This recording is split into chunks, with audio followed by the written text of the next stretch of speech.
Hey folks, welcome back to Stoic Relationships.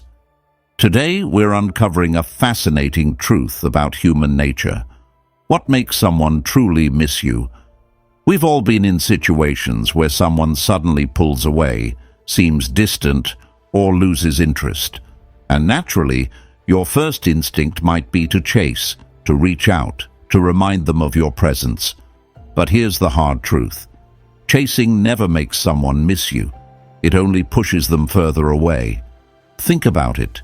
Have you ever found yourself missing someone the most after they stopped giving you attention?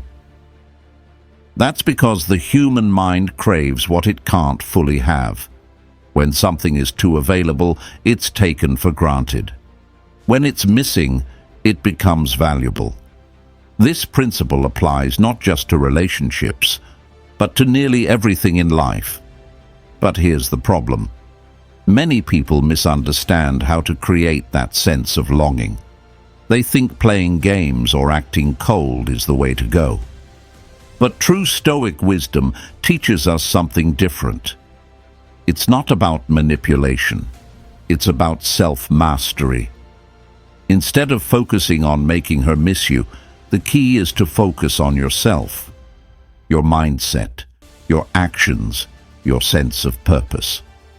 Because when you genuinely prioritize your own growth and inner peace, people naturally start noticing your absence. So today, we're breaking down the surprising moves that leave her missing you every day. Moves that are rooted in confidence, emotional control, and the Stoic philosophy of detachment. These aren't cheap tricks or mind games. These are shifts in behavior that create lasting attraction and respect. By the end of this video, you'll understand exactly how to carry yourself in a way that makes you unforgettable. Not because you're trying to be missed, but because you embody a presence that naturally draws people toward you. And before we begin, don't forget to subscribe and turn on notifications so you never miss an insight on mastering relationships with clarity and confidence. Let's get started. Number 1, the immediate emotional shift. She feels, hey, Stoic friends.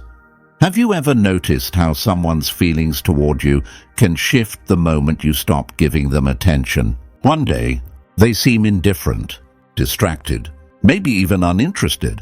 But the second you step back, suddenly they're paying attention again. They start noticing you in a way they didn't before. It's almost like something inside them flips, and they begin to wonder, why does it feel different now? This isn't some rare or random occurrence. This is basic human psychology. When something is always present, always accessible, we stop valuing it. But the moment it becomes less available, we experience an internal shift, a mix of curiosity, uncertainty, and sometimes even regret. Think about how we react to everyday things. When you know someone is always going to text first, always make the plans, always show up no matter what, there's no urgency. Their presence feels guaranteed, so the mind stops registering their importance. But when that same person pulls back, when the consistency disappears, it creates a void. And our natural instinct is to notice that void. This is exactly what happens in relationships. When you're always there, always showing interest, there's no need for the other person to question their feelings. But once you stop, once you shift your focus away from them, a few things start happening in their mind. At first, they may not register the change consciously. They may assume you're just busy or preoccupied. But as more time passes, that space you created starts to feel noticeable. The absence becomes real, and that's when they begin to wonder, why haven't you reached out? Did something change? Are you losing interest? Did they misread your level of attraction? And here's the key. These thoughts don't just remain thoughts. They create emotions. Uncertainty is one of the strongest emotional triggers because the brain craves certainty. When someone is no longer sure where they stand with you, they start feeling uneasy. And uneasiness leads to fixation. But here's where most people get it wrong. They think that if they want someone to notice them again, they should do more, text more, check in more, remind the other person of their presence. But Stoicism teaches us something different. True power comes from self-control, not from seeking validation. Marcus Aurelius once said, "If you are distressed by anything external, it is not the thing itself that troubles you, but your judgment about it." This means that when someone pulls away or loses interest, it's not the action itself that affects you. It's your reaction to it. Instead of chasing, trying to fix the situation, the better response is to step back, observe, and let things unfold naturally. Let's take an example. Imagine you've been talking to someone for a while, and lately they seem distant. They take longer to reply, they seem less engaged, and you feel their energy shifting away from you. The typical reaction would be to ask them if something is wrong, send another message, or try harder to re-establish the connection. But what if you didn't? What if, instead of reacting, you simply pulled back? What happens then? Instead of reinforcing their sense of certainty that you'll always be there waiting, you introduce contrast. And contrast creates clarity. The moment you stop giving them your attention, they are forced to reevaluate your importance in their life. At first, they might enjoy the space. They might not immediately react. But as time passes, that absence you created starts to settle in. And in that silence, their mind starts working in ways it never had to before. Why do things feel different now? Did I take them for granted? Why am I thinking about them more now than before? This is the immediate emotional shift that happens when you stop being predictable. And the best part, you're not forcing anything. You're not playing games. You're simply choosing to direct your focus elsewhere. Most people misunderstand this concept. They think pulling back means ignoring, cutting someone off completely, or being cold. But it's not about punishing them. It's about rebalancing the energy of the interaction. When you stop seeking their validation, when you remove your energy from the equation, they are forced to feel the shift. And this shift, it makes them miss you in ways they never expected. So here's your challenge. Stoic friends, instead of chasing, observe. Instead of trying to fix the distance, allow it. If you've been feeling taken for granted, step back and see what happens. Have you ever experienced this shift before? Drop a comment below and type, "I understand the shift." And if you're finding these insights valuable, don't forget to subscribe to Stoic Relationships. Let's keep going. Number 2. How silence and space affect her mindset. Hey, Stoic friends, let's talk about something that most people completely misunderstand: the power of silence and space. You've probably heard people say, if you want someone to miss you, give them space. But have you ever stopped to wonder why that actually works? Why does silence often have a stronger emotional impact than words? Why does distance create attraction rather than pushing someone further away? People react more strongly to what they don't have than to what's easily available. When you're always present, always initiating, always reaching out, there's no room for the other person to reflect on their feelings. But when you step back, when you introduce silence, you create a powerful shift in their mindset. At first, she may not even notice the space you're giving her. Maybe she assumes you're just busy or distracted. But as more time passes, something interesting happens. The mind starts filling in the blanks. She starts wondering why you haven't texted, whether something has changed, or if she misread how much you cared. She might even ask herself why she suddenly feels different about the situation. This is where silence becomes powerful. Not because you're playing games, but because you're allowing space for her thoughts and emotions to surface. Instead of trying to prove your value, you're letting her experience your absence. And that absence speaks louder than any message you could send. Most people think that communication is about words. But in reality, non-verbal communication is far more powerful. Silence creates uncertainty, and uncertainty fuels attraction. When something feels slightly out of reach, we become more fixated on it. If you're binge-watching a TV series and an episode ends on a cliffhanger, you feel an intense need to see what happens next. That's how the human brain works. We crave closure. When you go silent, you're creating an open loop in her mind. She doesn't have all the answers anymore. She can't predict what's going to happen next. And suddenly, her attention shifts back to you. When you're constantly in someone's life, they don't have to think about what you mean to them. But when you step back, they have the opportunity to reevaluate your presence. Imagine two people listening to the same song every single day. After a while, it becomes background noise. They stop really hearing it. But if they go weeks without hearing it, and then it randomly plays again, suddenly it feels different. They notice the lyrics, the melody, and the emotions it brings up. This is how space works in relationships. It allows someone to fully realize what they've been taking for granted. When you give someone space, you're not punishing them. You're simply removing your presence so that they can appreciate it again. Here's where people mess this up. They give space, but then they break it too soon. They get impatient. After a few days of silence, they send a just checking in text. And just like that, the effect is ruined. Others think silence is about ignoring someone, but it's not about that. It's about giving the other person room to think without pressure. Sometimes, it takes time for silence to do its work. If she doesn't react immediately, that doesn't mean it's not affecting her. True Stoicism teaches us patience and emotional control. You don't give space to get a reaction.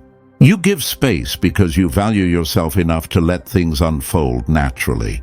If you feel like someone is slipping away, instead of chasing, step back and observe. Give them time to notice your absence. Give them room to reflect. And most importantly, use that time for yourself. Focus on your goals, build your inner peace, and shift your energy back to your own self-growth. When you do this, you're no longer the person waiting around for their attention. You become someone who naturally attracts it. For the next few days, if you feel the urge to check in or over-explain, pause. Instead of reacting, allow space. Let's see what happens when we step back with confidence. And if you found value in this insight, don't forget to subscribe to Stoic Relationships. Let's keep learning, growing, and mastering the art of presence together. Let's keep going. Number 3. The role of mystery in keeping her curious. Hey, Stoic friends. Have you ever noticed that people are naturally drawn to what they don't fully understand? There's something about uncertainty, about not having all the answers, that keeps the mind engaged. And when it comes to relationships, this principle plays out in a fascinating way. Mystery has always been one of the most powerful forces in attraction. When someone feels like they have you all figured out, when they know exactly what you're going to say, do, or how you'll react, there's no sense of discovery left. But when there's an element of the unknown, when there's something just out of reach, the mind keeps coming back to it, trying to solve the puzzle. Think about the books, movies, or TV shows that captivate you the most. They don't lay everything out in the first few minutes. They introduce just enough information to keep you engaged, while leaving certain elements unanswered, making you want to keep going. This same effect happens in human interactions. When you become predictable, you lose that element of intrigue. But when you maintain a sense of mystery, you stay in her thoughts longer than you realize. Let's take an example. Imagine two people. One of them overshares everything, every thought, every feeling, every detail of their life. There's no uncertainty, no intrigue, because everything is laid out without hesitation. The other person, however, is more reserved. They engage in meaningful conversation, but don't feel the need to reveal everything right away. They have a calm confidence, a quiet presence that makes you wonder what's going on beneath the surface. Which one do you think people are more drawn to? When you leave certain things unsaid, when you don't immediately react to every situation, you create space for curiosity. And curiosity is what keeps someone coming back, trying to understand you more deeply. This isn't about playing games or pretending to be someone you're not. It's about recognizing that people value what they have to work for. If someone feels like they can predict every move you make, the mind stops engaging. But if you introduce just enough uncertainty, not in an erratic way, but in a way that signals depth and self-control, they start paying closer attention. Mystery doesn't mean being cold or distant. It simply means not always being an open book. When you maintain a sense of independence, when you're not always available, and when you're not overly eager to explain yourself, you create an energy that draws people in. You become someone worth paying attention to because you're not handing over all of your energy for free. One way to cultivate this in your life is to be mindful of how much you reveal. The next time you're in a conversation, instead of oversharing, pause and let the other person do more of the talking. Instead of immediately responding to messages, take a breath and respond at your own pace. These small shifts make a big difference in how people perceive you. Another way to embrace mystery is to develop your own world outside of the relationship. When your life is interesting, when you have passions, goals, and things that excite you, you naturally become more intriguing. People want to know what you're up to, what's on your mind, because they can sense that you're not dependent on external validation. So, why does mystery keep her curious? Because the mind craves contrast. It's drawn to what it doesn't fully understand. If she feels like she knows everything about you, there's no reason for her thoughts to return to you. But if there's an element of the unknown, if she senses there's more to discover, you stay in her thoughts long after you've left the conversation. Instead of always giving immediate answers, let certain things unfold naturally. Instead of always being available, let her wonder what you're up to.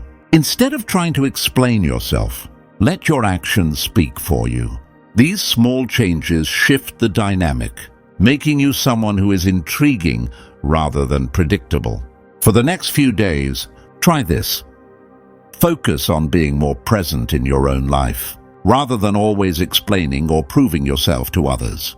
If you're up for the challenge, drop a comment below with "I embrace mystery." And if you're finding value in these insights, don't forget to subscribe to Stoic Relationships. Let's keep learning, growing, and understanding the art of presence together. Let's keep going. Number 4. Why confidence and independence draw her back, Stoic friends? Have you ever noticed that people seem to be drawn to those who don't chase attention? There's something undeniably attractive about someone who is comfortable in their own skin, who doesn't seek validation, and who seems completely at peace with or without someone else's approval. This isn't just an observation. It's a fundamental truth about human psychology. Confidence and independence are two of the strongest forces of attraction, and when you embody them, you naturally draw people back to you. Let's break it down. Imagine two different versions of yourself. In the first version, you're constantly checking your phone, overthinking every interaction, wondering if she's going to respond, replaying conversations in your head. Your emotions are tied to external validation. If she texts back quickly, you feel good. If she takes too long, you feel anxious. In this state, you're reactive rather than in control, and whether you realize it or not, this energy is noticeable. Now, imagine the second version of yourself. You wake up in the morning with a sense of purpose that has nothing to do with her. You go about your day focusing on your passions, your goals, and your personal growth. You don't need constant reassurance because you're already content with who you are. You're not ignoring her. You're just genuinely occupied with things that matter to you. That's confidence. That's independence. And that's the version of you that naturally draws people in. Here's the truth. People are attracted to energy. And when your energy screams, "I need you to validate me," it creates pressure. But when your energy says, "I'm good whether you're here or not," it creates intrigue. Think about it like this. Have you ever walked into a room and immediately noticed someone who carried themselves with quiet confidence? They weren't the loudest person. They weren't trying to impress anyone, but something about them stood out. That's because confidence isn't about showing off. It's about self-assurance. And self-assurance is magnetic. When you embody confidence and independence, you send a message without even saying a word. You communicate that you are not easily shaken, that you do not need to chase, that you are your own source of happiness. And that's when something interesting happens. People start wondering about you. She starts noticing that you're not reacting the way most people would.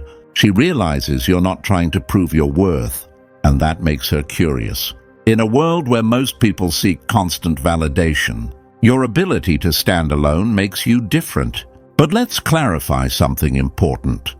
Confidence and independence aren't about playing games. Some people think that to appear confident, they need to ignore messages, act cold, or pretend to be busy.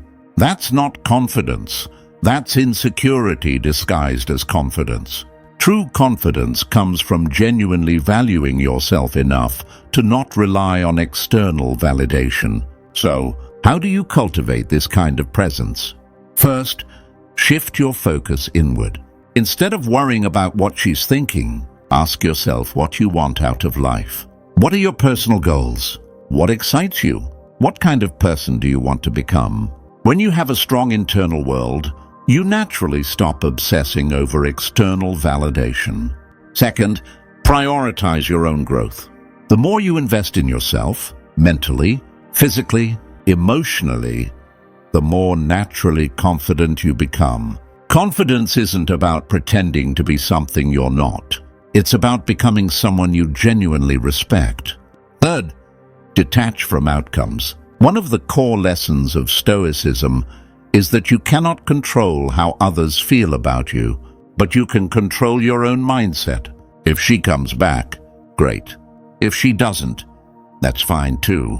Your value isn't determined by whether or not someone chooses you. And here's something to think about. People are naturally drawn to those who don't need them. Not because they want to be ignored, but because they want to be around someone who brings value to their life, rather than seeks validation from it. When you exude confidence and independence, you become that person. So here's your challenge, Stoic friends. For the next few days, instead of focusing on whether someone is paying attention to you, shift your energy back to yourself. Focus on something that makes you feel strong, capable, and fulfilled. And if you're ready to embody this mindset, drop a comment below with, "I choose confidence." And if you found this insight valuable, don't forget to subscribe to Stoic Relationships. Let's keep learning, growing, and stepping into our power together. Let's keep going. Number 5, how to handle her. Reaching out after you've moved on. Hey, Stoic friends, what happens when you've finally let go? When you've shifted your focus? When you've built a life without her? And then, out of nowhere, she reaches out? It's almost like clockwork. Just when you've stopped caring, when you've detached from the situation, that's when she resurfaces. It might be a simple, "Hey, how have you been?" Or something more subtle, like reacting to one of your posts. Maybe it's a deeper message, reflecting on the past, asking if you'd be open to talking again. Whatever form it takes, it can catch you off guard. You weren't expecting it. And now, a part of you is wondering, what does this mean? Should I respond? Should I ignore it? What does she really want? The first thing to remember is this. Her reaching out is not about you. It's about her. Something in her life triggered this. Maybe she's feeling nostalgic. Maybe she's bored. Maybe she saw something that reminded her of you. Or maybe she's just testing the waters to see if she still has access to you. But the reason doesn't really matter. What matters is how you choose to handle it. You have two options here. The first option is to engage, but only if it aligns with what you want. If you genuinely feel like this is a connection worth revisiting, if you believe there's an opportunity for something real, and if your emotions are in a place where you can handle it without falling back into old patterns, then responding might make sense. But let's be honest, most of the time, when someone comes back after you've moved on, it's not because they suddenly realized your value. It's because they felt your absence. They didn't expect you to actually move forward without them. And now that you have, they're feeling that shift. They're experiencing the loss of control. This brings us to the second option, choosing not to engage. Silence is powerful, and sometimes the best response is no response at all. If this person brought more confusion than clarity into your life, if their return doesn't genuinely serve your growth, or if you sense that they're just looking for temporary validation, then you don't owe them anything. One of the biggest mistakes people make in this situation is assuming that a message from the past means something more than it does. You've worked hard to move on. You've built a life that no longer revolves around them. That progress is valuable, and you don't want to throw it away just because of a moment of curiosity on their end. Now, if you do decide to respond, here's how you handle it like a Stoic, with clarity, composure, and control. Keep your response neutral. You don't need to be cold, but you also don't need to act overly enthusiastic. A simple, direct response like, "Hope you've been well," is enough. Don't overanalyze. The moment you start reading into her message, wondering what it means, you're giving it more importance than it deserves. Take it for what it is. Nothing more, nothing less. Maintain your boundaries. If her presence in your life was disruptive before, what has changed? Ask yourself if letting her back in would actually serve you, or if it would just reopen old wounds. Here's something to think about. If she truly wanted to be with you, she wouldn't have waited until you moved on. She wouldn't have needed space to realize your value. People who genuinely care don't take you for granted. They don't risk losing you before they see your worth. So before you respond, ask yourself, am I opening a door that I already closed for a reason? There's a powerful Stoic principle that applies here. Don't let external forces dictate your peace. Just because someone decides to show up in your life again doesn't mean you have to let them in. You are in control of your response. You have the power to choose what serves your well-being and what doesn't. So here's your challenge. Stoic friends, the next time someone from your past reaches out, don't react emotionally. Pause, reflect, and ask yourself, is this connection truly beneficial for me? If you're ready to embrace that mindset, drop a comment below with, "I choose my peace." And if you're finding these insights valuable, don't forget to subscribe to Stoic Relationships. Let's keep learning, growing, and making intentional choices that align with who we truly want to be. Let's keep going.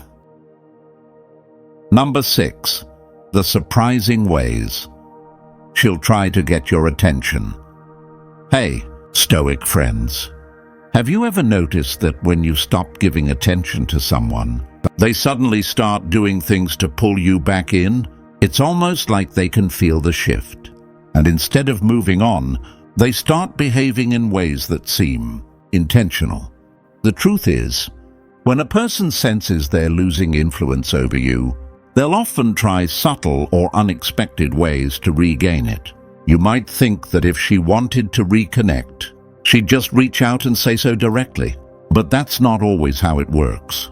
Instead, she might test the waters, trying to see if you'll notice her efforts without making it obvious. If you've ever been in this situation, you know exactly what I'm talking about. One of the first ways she might try to get your attention is through social media breadcrumbs. Maybe she starts liking your posts again after weeks or months of silence. Maybe she comments on something small or posts something that feels oddly familiar, like a reference to an inside joke you once shared. This is a low-risk way for her to remind you of her presence without actually initiating a conversation. Another way she might try to pull you back in is by showing up in places she knows you'll be. Have you ever suddenly run into someone after a long time apart, and it just felt too coincidental? Sometimes it is a coincidence, but other times it's intentional. If she knows your routine, if she knows where you like to go, she might casually bump into you, acting surprised when she sees you, as if she didn't plan it at all. Then there's the classic mutual connection strategy. Maybe she doesn't reach out to you directly, but she reaches out to your friends. She starts reconnecting with people in your circle, mentioning your name or asking about you. This is a way of keeping herself on your radar without actually making the first move. It's indirect, but effective. Another tactic she might use is displaying changes in her life that she knows you'll notice. This could be as simple as changing her appearance, posting about a new adventure, or suddenly taking up a hobby you once talked about together. The idea here is to spark curiosity, making you wonder what's changed, making you consider whether you should reach out. And then there's one of the most surprising ways she might try to regain your attention, using emotional triggers. Maybe she posts something that seems like it's aimed at you, something deep or reflective. Maybe she starts mentioning feelings of regret or nostalgia in conversations with mutual friends. She might even reach out to you under the pretense of needing advice or closure. It's not always conscious manipulation, it's just human nature. When people feel they're losing emotional significance in someone's life, they often try to restore it in subtle ways. So, what should you do when you recognize these patterns? First, take a step back. Don't react impulsively, just because she's suddenly appearing in your world again. Ask yourself, why now? What does she actually want? Is this about genuine reconnection, or is it about regaining a sense of control? If she truly wanted to be with you, she'd make it clear. But if all you're getting are breadcrumbs, mixed signals, or strategic coincidences, it might be a sign that she doesn't miss you. She misses the attention you used to give her. This is where Stoicism comes in. You don't need to react emotionally to every shift in her behavior. You don't need to play into subtle games. You simply observe, stay grounded, and continue focusing on yourself. Remember, your energy is valuable. If she wants to be in your life, she should be making a real effort, not just leaving behind clues and hoping you'll pick up on them. So here's your challenge, Stoic friends. The next time you notice someone trying to get your attention in subtle ways, instead of reacting immediately, pause. Let them reveal their true intentions. And if you're ready to prioritize your peace over distractions, drop a comment below with "I stay grounded." And if you found this insight valuable, don't forget to subscribe to Stoic Relationships. Let's keep learning, growing, and mastering the art of emotional clarity together. Let's keep going. Number 7. The power of letting go. Hey, Stoic friends, if there's one lesson that Stoicism, psychology, and life itself keep teaching us, it's this. True strength comes from knowing when to let go. But here's the challenge. Letting go isn't just about moving on physically. It's about releasing the emotional grip that a situation, a person, or a memory has over you. And that's what most people struggle with.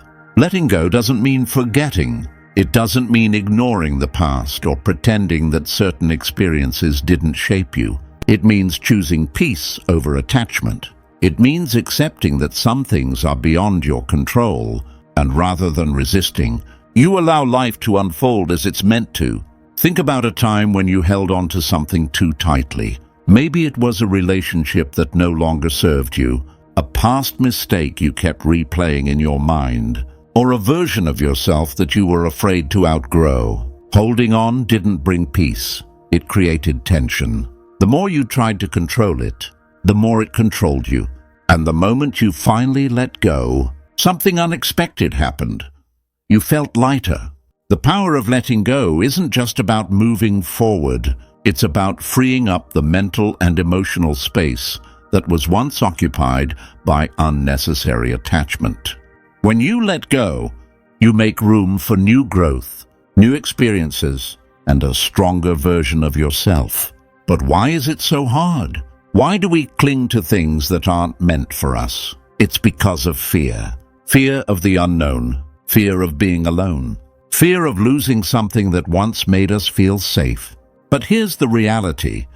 Holding on to something that no longer serves you isn't security. It's self-sabotage. Letting go is an act of self-respect. It's a declaration that you will no longer pour your energy into things that drain you. It's a commitment to prioritizing yourself, not in a selfish way, but in a way that recognizes your worth. One of the biggest mistakes people make is believing that letting go means losing. But in reality, letting go is winning.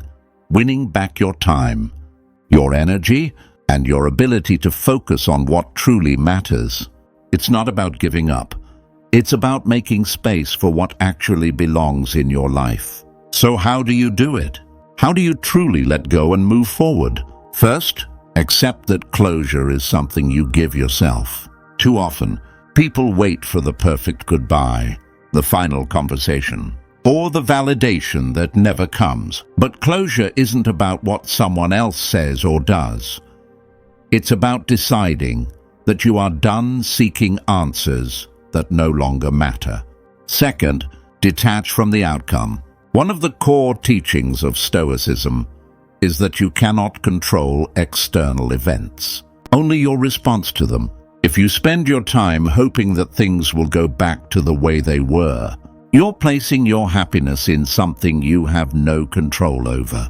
Instead, focus on the one thing you do control, your mindset. Third, redirect your energy. Letting go isn't just about releasing something. It's about shifting your focus towards something better. Fill the space that person or situation once occupied with new goals, new experiences, and new challenges that push you forward rather than keeping you stuck. And finally, remind yourself that your past does not define you. Every experience, good or bad, is just a chapter, not the whole book. Letting go isn't erasing what happened. It's choosing to move forward without carrying unnecessary weight. Here's something to think about. The strongest people aren't the ones who hold on the longest. They're the ones who know when to let go. The real power isn't in proving that you can endure suffering. It's in recognizing when it's time to walk away. So here's your challenge, Stoic friends. Take a moment to ask yourself, what am I holding on to that no longer serves me? What am I ready to release? And if you're ready to embrace that mindset, drop a comment below with, I choose peace. Stoic friends, letting go isn't always easy, but it's one of the most powerful choices you can make. When you stop holding on to what no longer serves you, you create space for something better, clarity, peace, and growth. If today's insights resonated with you, take a moment to reflect on what you're ready to release. And if you're committed to prioritizing your peace, drop a comment below with, I choose peace. Don't forget to subscribe to Stoic Relationships for more wisdom on mastering your emotions and relationships. Until next time, stay grounded, stay strong, and keep moving forward.